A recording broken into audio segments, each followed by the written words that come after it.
শেখ, আমরা মনে হয় শত শত বছর ধরে এই বিতরের নামাজের নিয়ম এবং উজুর নিয়ম সম্পর্কে প্রশ্ন শুনছি। আপনি আমাদেরকে বলবেন আবারও একটু কষ্ট করে। আসলে বিতিরের নামাজের একাধিক নিয়ম হাদিসে পাওয়া যায়। জি একাধিক নিয়ম আজকে নতুন করে শোনার কারণেই মানুষ কনফিউজ হচ্ছে যে আসলে আমারটা হচ্ছে কিনা। জি জি তাই প্রশ্নগুলো আসছে আর কি। জি এখন মিডিয়ার যুগ, যার কারণে এগুলো নতুন করে মানুষ শুনতে পাচ্ছে। আসলে নতুন কিছুই ছিল না।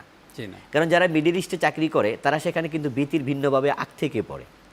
এখন ওখানে বসে ওয়াজ করছে, বাংলাদেশে শুনতে ফেলছে। জি এই জন্য তা আমরা বলবো যে বিতির বাংলাদেশে যেটা চলমান আছে, 2 রাকাত পরে বসছে, তারপর আবার দাঁড়িয়ে আরেক রাকাত পড়ছে, যেভাবে কুনুত পড়ছে, এটাও হাদিসে আছে। জি আবার একসাথে 3 রাকাত এক বৈঠকে পড়বে, এটাও হাদিসে আছে। 2 রাকাত পরে সালাম ফেরাবে, তারপরে আরেক রাকাত ভিন্ন করে পড়বে, এটাও হাদিসে আছে। জি। সুতরাং এটা নিয়ে কনফিউশনে ভোগার কোনো প্রয়োজন নেই। নেই।